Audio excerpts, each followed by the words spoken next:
Alrighty, we are back. By the way, if you have not registered, make sure to do that now so you can look at all of the sessions. C++ developers, listen up because now we're talking to you. We're going to take the next 15 minutes to do a deep dive with all of your questions about C++ development with Visual Studio, Visual Studio Code, MSVC toolset, or VCPKG. I don't even know what those are. I'm going to have to ask him. Put them in the chat or the MyBuild website or on Twitter at Visual C with the hashtag MSBuild, and we'll try to answer as many questions as we can. To help me do that, please welcome Marian Luperu. How you doing, my friend?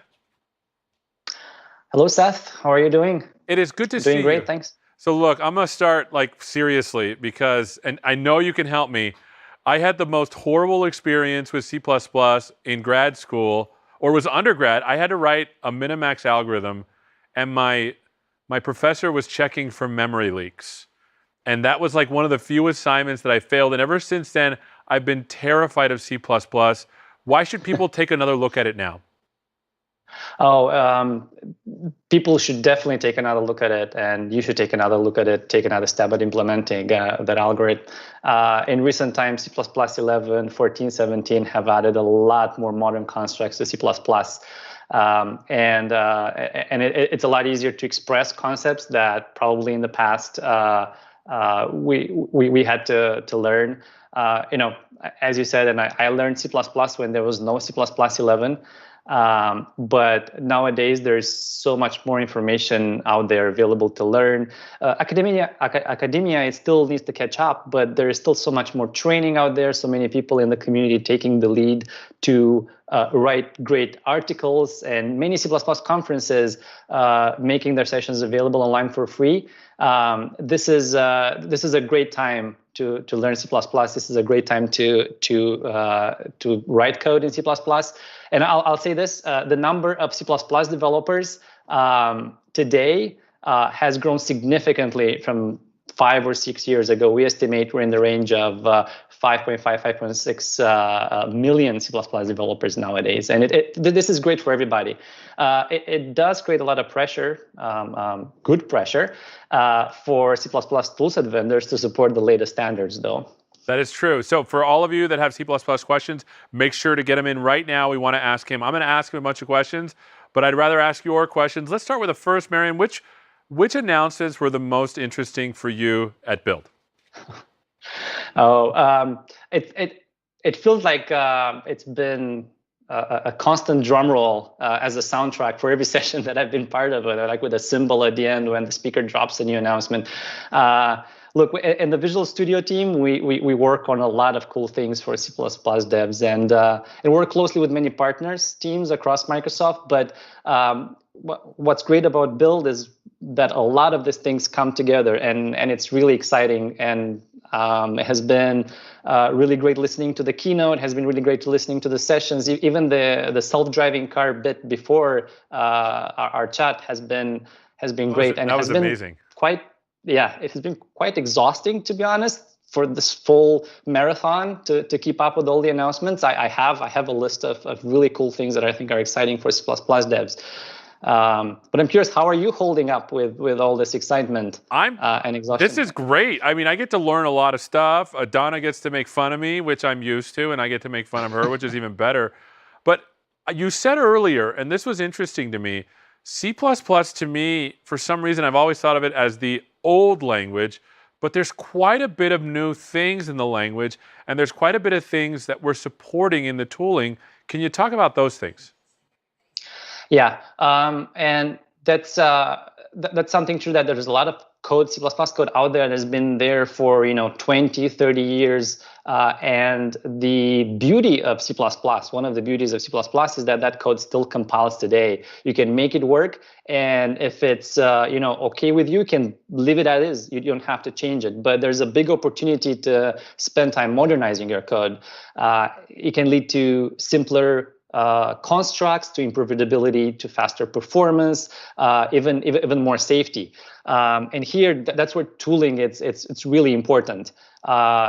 And there are two dimensions when it comes to modernizing. One is the moving to the latest version of our tool set. The other one is moving to the newer version of the standard.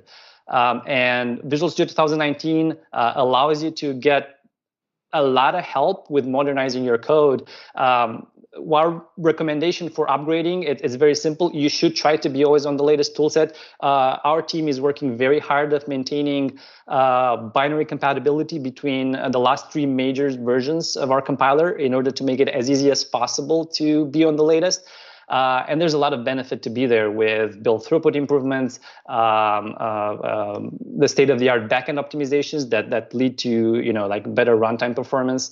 And when it comes to moving to the latest standard, we take a gradual approach of letting you slowly bite as much as you can chew. The larger the code base, the harder it will be to modernize. We have switches like permissive minus or STD C++14 or STD C++17 allow you to progressively move through modernizing your code. And in the process of us working on the standardization, we realized that probably our team is very, very excited, about C++17 and C++20, even C++23 for that matter. But as I said earlier, if you as a developer, you're happy with the code you're writing, regardless of which version of C++ you're using, that's okay.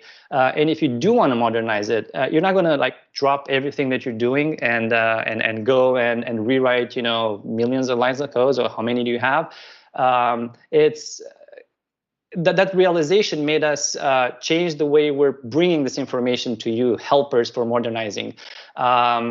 We moved the code analysis, including our C++ core checkers, as a background service that only highlights suggestions for the files that you're actively editing. The refactorings work in the same way. So rather than overwhelming C++ developers with a ton of suggestions, for everywhere in the code, the IDE will focus only on the things that can potentially be related to the task at hand. So for example, if you have like one variable that holds a pointer and another one that holds the size, in the function that you're currently editing, you may get like a squiggle suggesting that you might be better off using span instead. Or if you're editing a macro, you may get a suggestion that maybe you want to move to const expr. And this is all great stuff. Only if you move to the latest version of Visual Studio. Got it. So here's some questions that are coming in. It says, here's a question I think from Brian, and again, this is like I'm at the eye doctor. C# is doing a lot of work to bring in functional concepts from F#. Is there a similar push in the C++ community to drive functional patterns forward, or is your focus more on standard C++? Functional patterns, that's an interesting question. I would say that there's a lot of functional programming that you can do with the latest construct in C++ 11 and 14. Just like lambdas allows you to sort of design a program that doesn't have side effects if you restrict the lambdas to what they capture and so on. I'm not sure if I'm doing justice to the question. I'm sure there's a lot more subtleties into what a pure functional programming environment would look like. But a lot of functional programming can be done today with C++. Just look at C++ 11 and 14. That's cool. So one of the questions I had, because again, like my knowledge of C++ is like older. Can you give me examples of some niceties that have been added to the language that make someone like me who knows C#, does Python, and does a bunch of programming languages sort of look back? Because look, recently there was an opportunity for me to do stuff with C++, and I was like, it's going to take longer because I have to figure it out. Talk me off that ledge. How can I make it so that I can get back into it? What are the niceties in the language? Well, there's a lot of functionality that I could pick. Pick one or two. Yeah, like structured bindings, for example, is an easy way to let you express data and set up structures. Rather than using raw pointers, you can now use smart pointers, and that's just as easy as using a unique pointer and explicitly declaring ownership of those components. Const expr allows you to express things that are constant in a much better way that it's done at compile time with const expr if and so on. But I think the best part about modernizing your code is kind of delving into this template space where you can write generics code in a very efficient manner. And one of my favorite features in Visual Studio is the new template IntelliSense, which allows you to get very deep insights when you're authoring the template code. This has been something that was impossible before. When you actually write a template with a template parameter called T, there isn't much insights that IntelliSense can give you into what members that T has, because it could be any type out there that you decide to instantiate the template.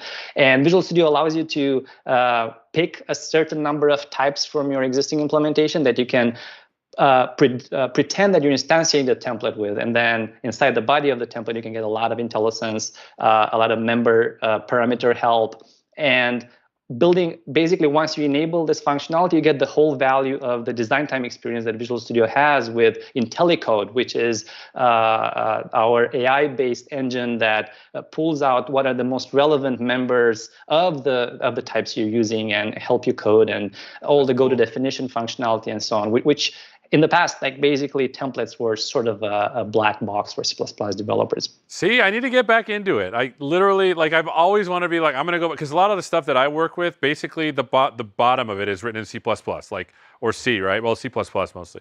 All right, so here's some questions from the audience. Is standard format from C++ 20 on the VC++ roadmap? Everything that is in C++ 20 is on our roadmap. We are very happy and proud that last year we were able to announce C++ 17 completeness, both in our libraries and our compiler. And now the team is busy working at C++ 20. We are working on modules. We're working on coroutines. We have concepts ready for you to try. FMT is on the backlog, and we're working. The interesting thing that I'll add to that is that our standard library, it's now an open source project on GitHub. And that allows, contributions from anyone that is interested in helping out. That allows us to have a better dialogue with all the other standard library implementations. Our library being the only one that it's conformant with C++ 17 allows us to share this type of code and the features that we do have with the other standard library implementations on other platforms. And this can only benefit, the C++ developers that tend to be developers that do target more than one platform. So that consistency across platform is really important for C++ devs. So we saw something earlier, and I wanted to see if it was possible to do this. This notion of Codespaces, is this something that extends to C++ too? Because that would take a lot of the problems away from me. Yes, and that's probably the most exciting announcement that I have that I listen to and build. The Codespaces do work for C++. And just in case the C++ developers have missed the big announcement, that Codespace is just a dev environment that you happen to be hosted in the cloud. But once you host it there, it comes with the set of superpowers where you can access it from anywhere. You can magically change its hardware specs if you need to put in more power. And when it's done, you can save it, and it will take this amount of space under your desk. And it's really exciting. I'm really excited about the potential of Codespaces. It does work for C++. I do encourage everyone to try the public preview for Linux environments, try the private preview for the Windows environments. And I think that there are two things that are going to resonate most with C++ developers. One of them is what we call managed environments, is the ability to easily onboard on such an environment our customers. When we talk with C++ devs, we learned that when someone new joins their team, sometimes it takes an order of days, to get them situated with a code base. Even for senior folks, switching between branches or different code bases can be a daunting task. And what Codepaces allow is for you to configure an environment that can be quickly bootstrapped, either by you or by someone else in your team. And one important aspect of Codespaces is the scale, which I think C++ developers will find very compelling. All of the edit, build, debug cycle happens today locally on your machine, and the larger the code base, the harder it is to process all this data on the IDE side to give you the edit, build, debug cycle that you would expect, the productivity tools.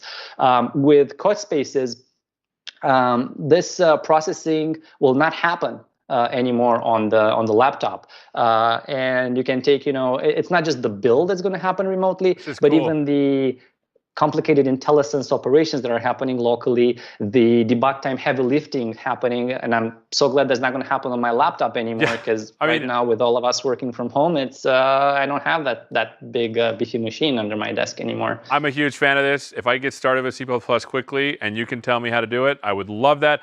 Thank you so much, Marian. Thank you for all the time and all the questions you've answered. But if you want to learn more about C++, we'll be right back. By the way, stay up to date, but we'll be right back.